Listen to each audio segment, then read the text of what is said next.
श्रीमान् वेङ्कटनाथार्यः कवितार्किककेसरी वेदान्ताचार्यवर्यो मे सन्निधत्तां सदा हृदि अस्मद्गुरुभ्यो நமக. அனைவருக்கும் அடியேனுடைய நமஸ்காரங்கள். திருப்பாவையினுடைய 16வது பாசுரம், இன்றைய நாள் பாசுரம். நாயகனாய் நின்ற நந்தகோபனுடைய கோயில் காப்பானே, கொடித்தோன்றும் தோரணவாயில் காப்பானே, மணிக்கதவும் தாழ்த்திரவாய் ஆயர் சிறுமியரோமுக்கு அரைபறை மாயன் மணிவண்ணன் நென்னலே வாய் நேர்ந்தான், தூயோமாய் வந்தோம் துயிலழப் பாடுவான், வாயால் முன்ன மாற்றாதே அம்மா, நீ நேய நிலை கதவம் நீ கேளூர் எம்பாவாய். திருப்பாவையினுடைய 4வது காட்சிக்கு வந்திருக்கிறோம். நம்ம இதுவரைக்கும் 3 காட்சி முடிவடைந்திருக்கு. முதல் காட்சியான 5 பாசுரங்களானது இந்த நோன்பை எப்படி செய்ய வேண்டும் அப்படிங்கிற விஷயத்தை எடுத்து சொன்னா. அடுத்து வரக்கூடிய 2 காட்சிகள் 5லிருந்து 15வது பாசுரம் வரைக்கும் தன்னுடைய 10 தோழிகளை எழுப்பி அந்த கோஷ்டியில் இணைத்தாள். இப்போ கோஷ்டி எல்லாரும் தயாராயாச்சு, எல்லாரும் இணைஞ்சாச்சு. இப்போ அந்த கண்ணனை பார்த்து அந்த நோன்பை மேற்கொள்ள வேண்டும் அப்படிங்கிறது தான் இவாளுக்கு. இப்போ என்ன பண்றா, அனைவரும் சேர்ந்து அந்த நந்தகோபனுடைய திருமாளிகைக்கு போறா. ஏன்னா கண்ணன் அங்கதானே இருக்கான். அப்ப அங்க போகும் பொழுது போனோமா போய் கண்ணனை பார்த்தோமா அப்படின்னு கிடையாதான். போய் யார் யாரெல்லாம் எழுப்பி போய் கண்ணனை பார்க்கிறார்கள் அப்படிங்கறத பார்க்க போறோம். இந்த ஒரு 5 பாசுரங்கள் 15லிருந்து 20 வரைக்கும் வரக்கூடிய பாசுரங்கள்ல நாச்சியார் நமக்கு பல நெறிமுறைகளை சொல்லி கொடுக்கிறார். அதாவது ஒரு கோவிலுக்கு சென்றால் கூட எடுத்த உடனே போய் பெருமாளை பார்க்க கூடாது. முதல்ல துவஜஸ்தம்பம், அப்புறம் கருடாழ்வார், அப்புறம் ஆழ்வார்கள் சந்நிதி, அப்புறம் ஆச்சாரியர்கள் சந்நிதி, அப்புறம் தாயாரினுடைய சிபாரிசை எடுத்து கொண்டு நாம அந்த பெருமாளை பார்க்க வேண்டும், தரிசிக்க வேண்டும் அப்படிங்கிற ஒரு விஷயத்தை இந்த ஒரு 5 பாசுரங்கள்ல நாம அனுபவிக்கலாம். முதல்ல இப்போ கோயில் காப்பான் வாயில் காப்பானை இந்த 16வது பாசுரத்தில் எழுப்ப போகிறாள். அதுவும் அடியார்கள் இல்லையா, முதல்ல அடியார்களை எழுப்பணும். அப்போ அந்த அடியார்கள் வரிசையில கோயில் காப்பானும் வாயில் காப்பானும் வரா. இப்ப முதல்ல போன உடனே அந்த வாசற் கதவு இருக்கு இல்லையா, வாசல்ல அந்த அரண்மனையோட வாசல் இல்ல, அந்த அரண்மனையின் வாசல் இருக்கக்கூடிய அந்த கதவுல கோயில் காப்பான் காத்துட்டு இருக்கார். யாரையும் சட்டுன்னுலாம் போய் கிருஷ்ணனை பார்த்துட முடியாது. அப்போ அந்த கோயில் காப்பனை எழுப்புவதற்காக என்ன சொல்றா, நாயகனாய் நின்ற நந்தகோபன் திருமாளிகைக்கு நாயகனாக விளங்கக்கூடிய கோயில் காப்பானே அப்படின்னு சொன்ன உடனே குஷி ஆயிட்டார். அவர் நம்மள நாயகன் சொல்லியிருக்கா அப்படிங்கறத கேட்டுட்டு சரி போய் பத்திரமா போயிட்டு பார்த்துட்டு வந்துருங்கன்னு சொல்லி முதல் ஸ்டேஜ்ல இருக்கக்கூடிய கோயில் காப்பான் அனுமதிச்சிட்டார். இப்ப உள்ள போன உடனே கொடிகள்லாம் தொங்க விட்டுருக்கு. கொடி தோன்றும் தோரண வாயில் காப்பானே, அந்த வாசல் கதவு, அந்த மாளிகையின் வாசல் கதவு இப்போ கோயில் காப்பான்ட்ட கேட்டு வந்தாச்சு. இப்போ உள்ள இருக்கக்கூடிய அந்த கண்ணன் இருக்கக்கூடிய அறைக்கு முன்னாடி செல்ல போறதுக்கு முன்னாடி அங்க வாசல்ல யார் இருக்கா, வாயில் காப்பான்னு இருக்கா. அப்போ அவர்கிட்ட சொல்றா, கொடி தோன்றும் தோரண வாயில் காப்பானே அப்படின்னு சொன்ன உடனே அப்ப சொல்றாராம், அவ்வளோ சட்டுன்லாம் கண்ணனெல்லாம் போய் அனுபவிச்சிட முடியாது. அதுவும் இப்படி திரண்டு வந்திருக்கீங்க எல்லாருமே, கண்ணனுக்கு ஏதாவது ஒரு ஆபத்து வந்துட போறது, நான் சட்டுன்லாம் அனுப்பிட மாட்டேன் அப்படின்னு சொன்னானா. உடனே வாயில் காப்பான். உடனே பெண்கள் சொன்னாலாம், மணிக்கதவும் தாழ்த்திரவாய், இந்த மணிகளால் பொதிக்கப்பட்டுள்ள அந்த கதவை கொஞ்சம் தாட்பாலை திறக்க கூடாதா?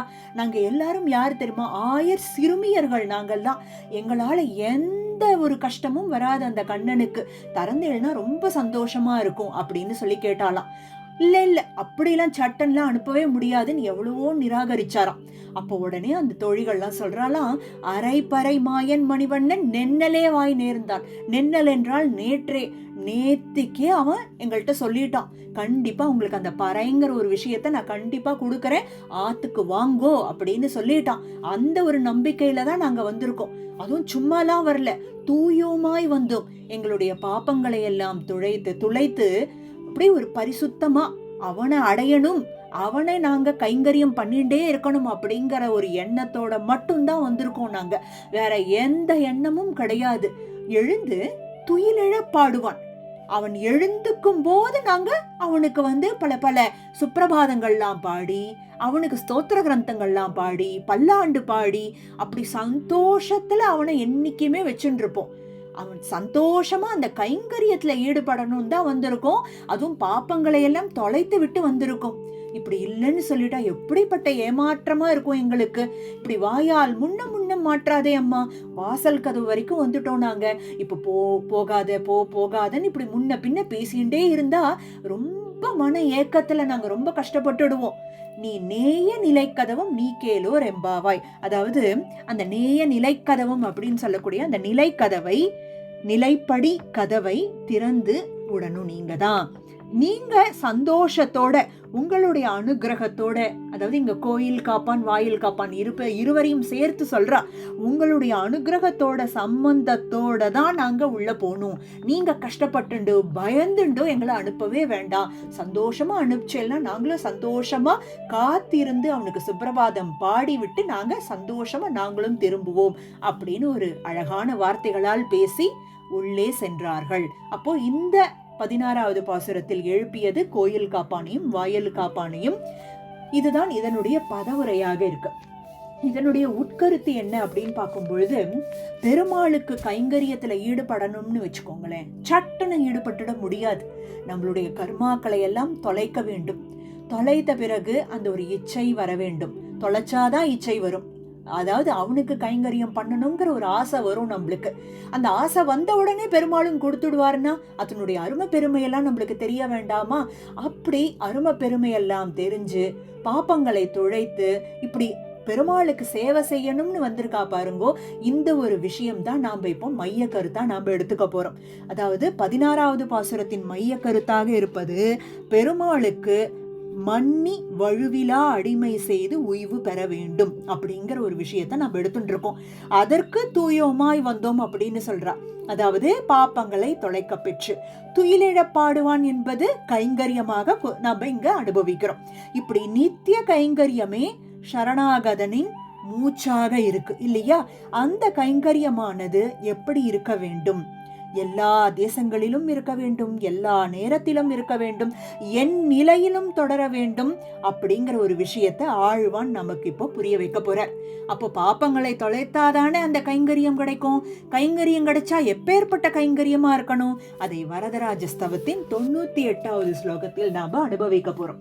அசேஷ தேசா கில கால யோகினீஷு அகம் த்வவஸ்தா ஸ்வகிலா ஸ்வனன்ய தீஹி அசேஷ தாஸ்யை கரதிஸ்ததாச்சரன் கரீஷவர்த்தேய சதா த்வதந்திகே.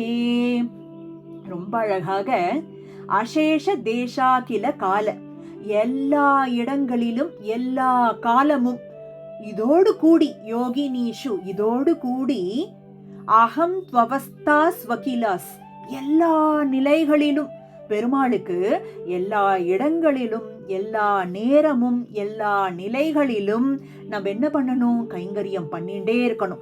எப்படி கைங்கரியம் பண்ணணும்? ஸ்வகிலா ஸ்வனன்ய தீஹி அப்படின்னா வேறொரு எந்த விஷயத்திலும் ஈடுபாடு இல்லாமல் அந்த பெருமாளை மட்டுமே பிடிச்சுண்டு அவனுக்கு கைங்கரியம் பண்ணணுங்கிற எண்ணம் மட்டும் நம்ம மனசுல இருந்துட்டு என்றைக்கும் கைங்கரியம் பண்ணிட்டே இருக்கணும் அப்படின்னு இந்த இடத்துல கேட்கிறார். அது மட்டும் இல்ல, அசேஷ தாஸ்யை கரதிஸ் ததாச்சரன் அப்படின்னா அசேஷ தாஸ்யை கரதிஸ் என்றால் எல்லா வகை அத்தாணி சேவகமும், என்னென்னவோ ஒண்ணு விடாம எல்லாத்தையும் பண்ணணும். அதுவும் எப்படி பண்ணணும்னா தாஸ்யை கரதிஸ் ததாச்சரன் என்றால் மாறாத ஈடுபாட்டுடன் ஆரம்பிக்கிறதே எப்படி ஒரு ஈடுபாட்டோட சந்தோஷத்தோட குதூகலத்தோட நம்மளுடைய ஸ்வரூபம் அறிஞ்சு அந்த கைங்கரியத்துல ஈடுபடுறோமோ அதை நித்தியம் அனுஷ்டித்தேண்டே இருக்கணும். நாம எந்தவித மாறுதலும் இல்லாமல் அனுஷ்டித்து கொண்டே இருக்க வேண்டும். கரீஷ வரதனே, இதை யாரால கொடுக்க முடியும்? அந்த வரதனால மட்டும் தான் நமக்கு அந்த கைங்கரியத்தை கொடுக்க முடியும். வர்த்தேய சதா த்வதந்திகே அப்படின்னா, த்வதந்திகே என்றால் பெருமாளினுடைய அருகிலேயே எப்பயும். இங்க எப்படி அந்த பெண்கள் என்ன ஆசைப்படுறா?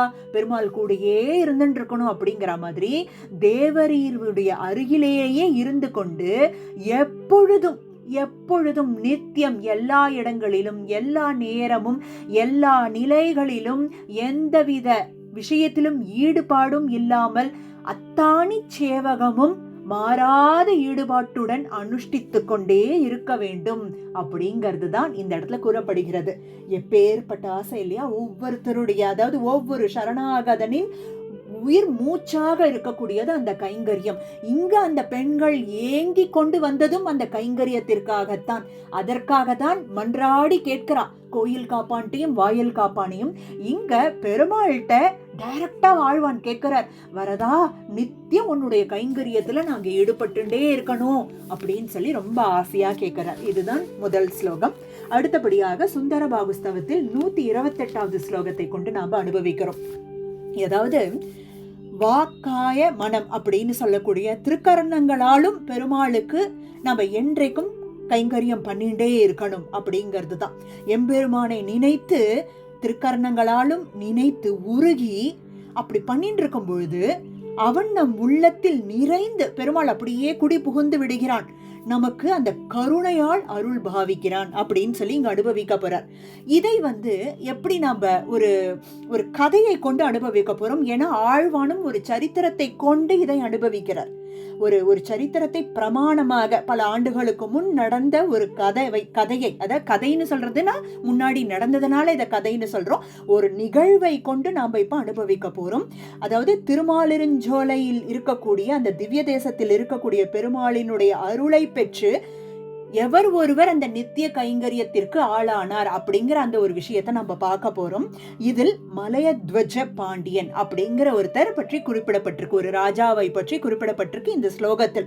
அந்த ஸ்லோகத்தில் என்ன சொல்றானா, அந்த மலையத்வஜ பாண்டியனானவன் அகஸ்திய முனிவரினுடைய அருளால் நல்ல ஒரு செங்கோல் ஆட்சி நடந்து வந்திருந்தார். அதாவது நித்திய மக்களுக்கு எல்லாவித சௌக்கியங்களையும் கொடுத்து ஒரு ராஜா என்னென்ன பண்ணணுமோ, பெருமாளுக்கு அடுத்தபடியா ஒவ்வொரு ராஜாவையும் அப்படி ஒரு பெருமாளாக பாவித்து வந்த காலம் அது.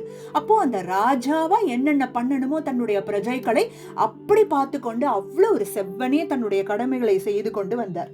அப்படி இருக்கும்போது ஒரு முறை என்ன பண்ணாரா, ஒரு வடதேசத்திற்கு தீர்த்த யாத்திரை செல்ல போகக்கூடிய அந்த மலையத்வஜ பாண்டியனானவர் அவருடைய பாண்டியனுடைய தேரானது திருமாலிருஞ்சோலையை அடைந்தது. அங்க அடைந்த பிறகு அந்த தேர் அங்கிருந்து புறப்படவே இல்லையா, மேல செல்லாமல் அதே இடத்துலயே நின்று இருந்துதான். அவருக்கு ஒரே இதுவா போயிடுது, துடிப்பா போயிடுது. என்ன காரணத்தால இருக்கும்? இது கண்டிப்பா பெருமாளினுடைய சங்கல்பத்தால் தான், ஏதோ ஒரு விஷயம்தான் இதை தடுத்து கொண்டிருக்கிறது அப்படிங்கறது அவருக்கு புரிஞ்சுடுத்து. அப்போ அந்த இடத்தினுடைய ஏற்றத்தை கண்டிப்பாக அறிய வேண்டும். திருமாலிருஞ்சோலையை அடைந்த பிறகு இது நடந்திருக்கு அப்படின்னா ஏன் அப்படிங்கறத தெரிஞ்சுக்கணுங்கிறதுக்காக பல ஆன்றோர்களை கேட்டு அந்த அழகரை பற்றி அறிந்து, சுந்தரத்தோளுடையானை பற்றி அறிந்து, சிலம்பாற்றின் சிறப்பை அறிந்து தினமும் பெருமாளை வழிபட ஆரம்பிச்சாராம். தினமும் பெருமாளை வழிபட்டு வர அங்க இருக்கக்கூடிய அந்த கோவில்ல இருக்கக்கூடிய கைங்கரியத்துல எல்லாம் ஈடுபட்டாராம். மண்டப பணி, கோசாலை, மதில் கட்டுதல் அப்படின்னு பல பல பல பணிகளில் ஈடுபட்டு அந்த கோயில் தான் வாழ்க்கை அப்படிங்கிற ஒரு நிலையில அந்த ராஜா தன்னுடைய வாழ்நாளை செலவழித்தாராம்.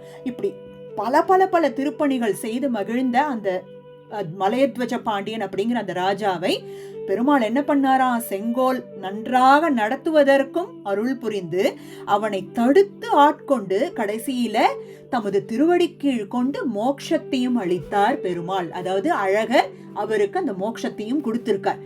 இந்த விருத்தாந்தத்தை கேட்ட நாங்களும் உன்னுடைய அனுகிரகத்தை பெற வேண்டும் அப்படின்னு சொல்லி இந்த இடத்துல அனுபவிக்கிறார். அப்போ இதுக்கும் இன்னைக்கு இருக்கக்கூடிய இந்த 16வது இந்த பாசுரம் திருப்பாவைக்கும் என்ன சம்பந்தம் அப்படின்னு பார்க்கும் பொழுது இவா என்ன சொல்றா, நீ தூயோமாய் வந்தோம் துயிலெழ பாடுவான் அப்படின்னு சொல்லி கேட்கிறார். பெருமாளினுடைய கைங்கரியத்துல எங்களை ஈடுபடுத்து, நாங்க அந்த பெருமாளுக்கு அந்த சுப்பிரபாதம் அப்படின்னு சொல்லக்கூடிய அந்த கைங்கரியத்தில் ஈடுபடணும். அப்போ அந்த பாப்பங்களை தொலைத்து நாங்க வந்திருக்கோம் அப்படின்னு சொல்லிதான் சொல்றா. அப்போ எவர் ஒருவர் தன்னுடைய வாக்கு, காயா, மனம் அப்படிங்கிற அந்த 3 விஷயத்தால பெருமாளையே நினைச்சுட்டு இருக்காளோ, பெருமாள் அவளுக்கு நித்திய கைங்கரியத்தில் ஈடுபடுத்துறார். எப்படி மலையத்வஜ பாண்டியனுக்கு அந்த சுந்தர தோளுடையானினுடைய அந்த திவ்ய தேசத்திற்கு என்னென்னலாம் கைங்கரியம் பண்ண முடியுமோ பண்ண வச்சு தன்னுடைய திருவடியிலையும் அழைத்து கொண்டு அந்த கைங்கரியம் நித்திய கைங்கரியத்தை கொடுத்தான் அப்படிங்கறத பாக்குறோம். இங்க ஆழ்வான் கேட்கறதும் என்னன்னா, உன்னுடைய கைங்கரியத்தில் எங்களை ஈடுபடுத்து அப்படிங்கறத தான் இங்கே அனுபவிக்க போறோம். இப்ப அந்த ஸ்லோகத்தை அனுபவிக்கலாம். இதமிமே ஸ்ருணுமோ மலயத்வஜம் நிருபமிக ஸ்வயமேவ ஹி சுந்தர சரணசாத்கிருதவானிதி தத்வயம் வனகிரீஸ்வர ஜாத மனோரதாஹ. ரொம்ப அழகாக இதமிமே சுணுமோ, முன்னோர்கள் கூற, இது முன்னோர்கள் பல பல பெரியவாள்லாம் சொல்லி காதுல கேள்விப்பட்டிருக்கோம். மலையத்வஜம் அப்படின்னு சொல்லக்கூடிய மலையத்வஜன் என்ற ஒரு அரசனை பற்றி முன்னோர்கள் பல பேர் சொல்ல கேள்விப்பட்டு, நிருப்பமிக ஸ்வயமேவகி சுந்தரக, அந்த மலையை அடைந்த பிறகு தேவரினுடைய, அதாவது சுந்தரத்தோளுடையானுடைய நிர்ஹேதுக கிருபையால் எப்பொழுதும் அந்த ஒரு கைங்கரியத்தில் ஈடுபட்டு கொண்டிருந்தாராமே. சரணசாத் கிருதவானிதி தத்வயம் அப்படின்னா அந்த கிருபையானது உன்னுடைய திருவடிக்கு அதீனமா கைங்கரியத்தில் ஈடுபட வைக்கிறதுக்கு நீ அவர் அருள் பாவிச்சியாமே சுந்தரா அப்படின்னு சொல்லி இந்த இடத்துல சொல்ற. தத்வயம், அந்த கிருபையானது வனகிரீஸ்வர, வனகிரிநாதனே, ஜாத மனோரதாக, அதாவது நம்பக்களிம், அதாவது ஆழ்வார் தன்னை சொல்லிக்கிறார். இந்த கதையை கேட்டு நாங்க என்ன புரிஞ்சுட்டோம் அப்படின்னா, உன் மேல ஆசைப்பட்டோன்னு தெரிஞ்சா இன்னும் நிறைய கைங்கரியத்தை கொடுத்து உன் பக்கத்திலேயே சேர்த்துக்கிறியே, அதே மாதிரி எங்க பக்கலிலும் நாங்கெல்லாமும் இந்த கதையை கேட்டு அனுபவிச்சதுனால நாங்களும் உன்னுடைய அந்த நித்திய கைங்கரியத்துல ஈடுபடணும்னு ரொம்ப ஆசையோடு இருக்கோம். அதனால ஈடுபாடு உடையவர்களான எங்களையும் நீ தடுத்து ஆட்கொண்டு நித்திய கைங்கரியத்தில் ஈடுபடுவீராக அப்படின்னு சொல்லி சுந்தர தோளுடையான்ட்ட மன்றாடி கேட்கிறாருங்க. இந்த மலையத்வஜ பாண்டியனுடைய கதையை கேட்டாலே எங்களுக்கும் அந்த கைங்கரியம் பண்ணணும்னு ஆசை வருது அப்படிங்கிற. தூயோமாய் வந்தோம் துயிலெழப்பாடுவான், எனக்கும் அந்த கைங்கரியத்தை கொடுக்க மாட்டியா சுந்தரா அப்படின்னு சொல்லி இங்க அனுபவிக்கிறார்.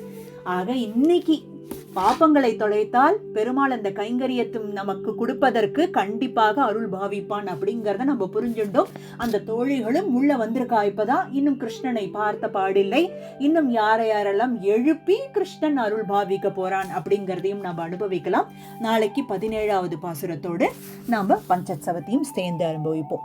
अस्मद्गुरुभ्यो नमः. कवितार्किकसिंहाय कल्याणगुणशालिने श्रीमते वेङ्कटेशाय वेदान्तगुरवे नमः.